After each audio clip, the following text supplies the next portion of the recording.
I'm not going to go in through a whole big big spiel about that again because I went into it pretty detailed last week. But yeah, I think it is a good idea to stick him with Seth Rollins. If that's what they're doing, this could all just be you know Rollins trying to get attention and CM Punk having fun with it. So we'll have to wait and see. Uh, Next up, WWE 205 Live star Oni Lorcan has reportedly requested his release from WWE, according to PW Insider. His release hasn't been granted yet. On Twitter, excuse me,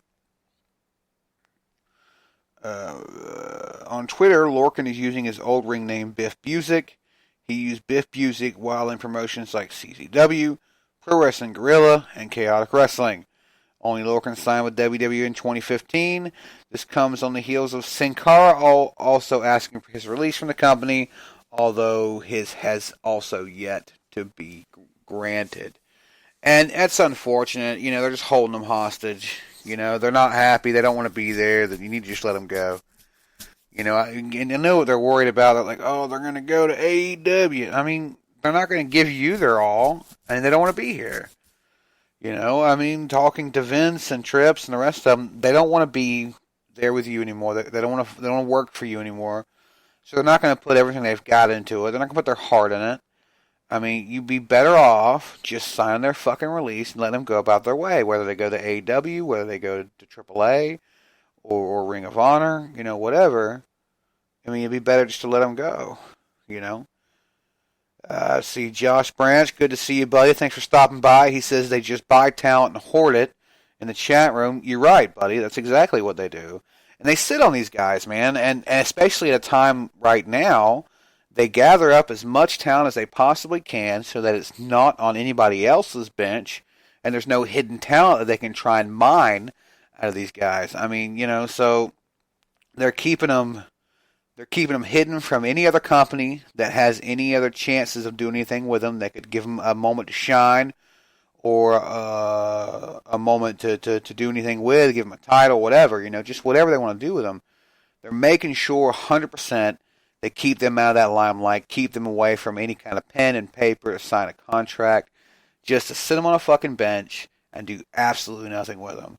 And it's upsetting, man, because there's a lot of good guys that we might not ever get to see or might not get to see for a long time because, they're not secure enough in their own product to let them go out and work for another company. And that seems to be what's going to happen with Oni Lorcan, and that's unfortunate because I've got to see Oni Lorcan live, and he's fucking good.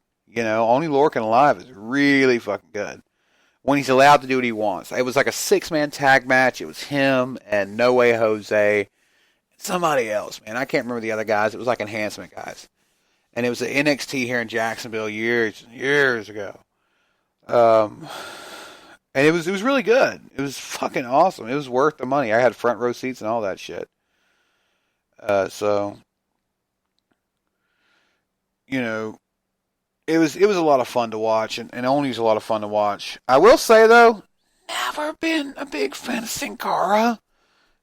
Maybe it's only because I've ever seen him in WWE. Maybe he'll be more talented if he can get outside WWE. Because you can ask Sean. I had the same thing about Cody. I really doubted Cody, and when he left, I even did the report. I can remember reading the report and stuff on here and being like, all right, well, Cody's leaving, whoop-de fucking doo-dah. And I was just like, okay, not a big deal. And so, obviously, I was wrong. Obviously. I about pulled a Vinnie Mac and underestimated Cody. So I was like, well, shit. But now we see he's doing really good. He's got his own company now, and he's doing wonderful. Yeah, no, he most definitely did. Because I'm a huge fan of Cody now. And it sounds shitty, like I just jumped on the bandwagon, and I can admit that it definitely does sound like that. But, yeah, he walked out of there, and I didn't think it was going to be a big deal. And then I remember watching his first real work outside WWE, and that was with What Culture Pro Wrestling. And I think he was fighting like Joe Hendry or something over there. And no, it was El Ligero. If I'm correct, it was El Ligero. And I was blown the fuck away. Absolutely blown the fuck away. Like I was actually, I had bought the EPP, the Internet Pay-Per-View, IPPV. There we go. And I wasn't even looking forward to the match. Like they were really pimping this match, and I was just like, I don't understand. It's just Cody fucking Rhodes, you know. And yeah, like I was so fucking surprised. I was just blown the fuck away at what I seen. And from then on, I was just like, wow, you know, just wow. Because I had watched some Cody in WWE, and he had moments. You know, he did, but they gave him the Stardust gimmick, and I like 90% of all other wrestling fans blamed Cody. You know, and said this was Cody's fault if he couldn't get over. And I was wrong. And that's one of the moments I really started learning about the creative side of wrestling, especially in WWE. And that is that a talent can only get over what writing or what creative gives him to get over. And sometimes it's just not possible. Stardust, Cody did a great job. He pretty much had it over, but it's just, you can only do so much with that gimmick. You know, you can only do so much with that character. And, you know, he said to this day that he owns it. You know, he did everything he could with it, and they wouldn't work with him, and it was nobody's fault but theirs. I mean, seeing Cody how he is now, you know he put everything he had into it. You could tell that on screen even back then, and, you know, if you were paying attention at least. I wasn't. And so, you know, he got out for the right reasons, and he's got his shit going good. And I think all of us, I think I can speak for every person who underestimated Cody and saying, well, damn it, man. You know, he did a great fucking job. Speaking of Cody and sucking up to AEW, this next thing is a possible pay-per-view name. Hold on, another comment from Josh Branch says, creative as shit, like with the Dean Ambrose shot. Because he found the crown before. Yeah, that was fucking ridiculous. I remember seeing that. Ugh, he hated it too, from what I gather. It was just ridiculous. He has a really good interview on Talk Is Jericho right after he debuted at AEW. You should check it out sometime. It's pretty good. Let's see. Next up, AEW filed a trademark for the name All Elite Wrestling Blood and Guts on Wednesday, November 13th.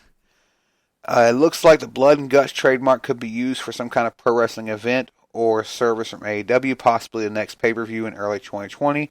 But that hasn't been confirmed. It's interesting that AEW is using the McMahon referred to as Blood and Guts content that AEW puts on during the WWE quarterly 2 earnings call earlier this year. So, yeah, I remember reading about that. I think I actually even talked about that on here. Vince had basically said that we weren't going to put on the Blood and Guts programming, the Blood and Guts content that TNT is going to be doing when he was talking to his investors. And I think that's kind of a big fuck you. And I mean, they're having fun with that. They're having fun with the big fuck yous they give Vince and everything. So that's interesting. I wonder if it's going to be like an Extreme Rules pay-per-view. I mean, because we have seen some pretty hardcore matches, just like we talked about Kenny Omega and John Moxley last week. By the way, if you weren't with us last week and you want to check out the show, it's always in the archives. You can go on back. It's the last Under the Bottom Rope, because I've been doing these little small shows without Sean, just because he's been so busy. So you get a chance, check it out. It's a good episode, man. We had a lot of fun last week. We're on demand. But yeah, Blood and Guts, it does pretty much kind of give away that if it's going to be a pay-per-view, it's going to be an Extreme Rules-esque pay-per-view. Probably a lot of hardcore matches, so I hope people don't complain about it this time when they walk in. They're like, oh, I didn't know I was going to get all this blood and these guts. And like, it's the name of the fucking pay-per-view. It's the name of the fucking pay-per-view. What are you doing with life? Let's see, moving on. Speaking of people who don't know what they're doing with their life. As seen below, Triple H tweeted about a company town hall event that was apparently held earlier today with employees from various WWE departments. Triple H said a man named Mike won the WWE 24/7 title, likely from R-Truth. Triple H wrote, I've always said WWE's greatest asset is our talent, in-ring production, and the various departments at headquarters. At today's town hall, Mike made history as the first employee to hold the 24/7 championship, and get noted as after last night's Raw, R-Truth captured a title from Samir Singh to begin his 22nd reign with a 24/7 title. Apparently, Truth was at this town hall event today to drop the title to employee Mike. Stay tuned for updates on Mike winning the 24/7 title and today's town hall event. That's, at first I really was into the 24/7 title, but goddamn 22 times? Shit.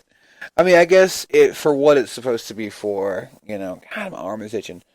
I guess for what it's supposed to be for, it's really not a bad little thing. It's kind of funny. It's a good comic relief, and I'm a huge fan of R-Truth. He's a 22-time champion. He's got more title holding. He's got more titles than Ric Flair. Goddamn, 22 time. Just go through the whole fucking thing. Yeah, okay, so Josh brings up a good point, and we could discuss it for just a second. First employee to hold the belt? Oh yeah, because the talent, their greatest asset are employees. Yeah, they don't count them as employees, they count them as independent contractors. But then in that same breath, they call them independent contractors, but will not allow them to set up their own deals and wrestle anywhere else. They call them independent contractors so they don't have to pay for insurance, they don't have to help pay for any travel, and all that shit, hotels. It's how they beat that, which is fucking bullshit. It's absolute fucking bullshit. I mean, don't get me wrong, these guys do get paid.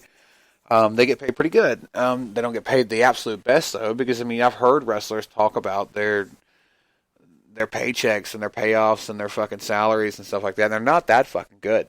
It really only depends on how popular you are. If you're not that popular, you're not making that much fucking money. I mean, you are, but you aren't, You still got to pay for all your own stuff. So, yeah, they call them independent contractors for that reason, to get rid of that shit. You got to love that. You got to love how they cheat the fucking system. It's wonderful. It's just great. Let's see. Next up, before I get down any kind of more rabbit holes, Josh, you're just bringing it out of me tonight, damn it. Eric Bischoff discussed his recent job as WWE SmackDown Executive Director, not getting to meet AEW President and CEO Tony Khan. I listened to this episode after 83 weeks with Christy Olsen. You can see the show above. No, you can't because I'm reading the article to you. Bischoff revealed that he almost got to meet Khan at the recent birthday roast of Tony Schiavone, but that meeting didn't happen as former WCW announcer Mark Madden roasted Khan until he stormed out of the event. Like, oh shit, Tony got mad. Bischoff recalled right at the beginning of this thing. Everybody's seated. Mark Madden opens the floor up with, hey, look over there, Tony Khan, the money mark. How many executive vice presidents do you have in your company anyway? Making jokes at Tony. Evidently, Tony took exception to this and got up and left. So I could have, I guess, had an opportunity to meet Tony Khan, but Mark Madden fucked it up for me, and by me telling this story, I probably fucked it up for myself. But whatever. That's true because, I wasn't there in Telegram, Telewrestler, all that shit. God, Tony, man, you gotta relax a little bit, bud. Mark is a moron. That's why he doesn't work for you. He's making a joke, and it's just a joke. Just relax. Fucking smoke a doober. I mean, just making jokes. I wish I could have been there for that birthday. Can you imagine Tony Schiavone's birthday? They're fucking making jokes, and everybody's there. Road Warriors, fucking Tony Khan, Eric Bischoff. I think Bruce Pritchard was supposed to be there. Jim Ross, all of them. First live show. It's been great. It's been wonderful to be there. Oh yeah, and this one is actually that story I was alluding to earlier. Cody Rhodes. Years after his death, family of Dusty Rhodes appear to have reclaimed the rights to his name, according to documents filed with the United States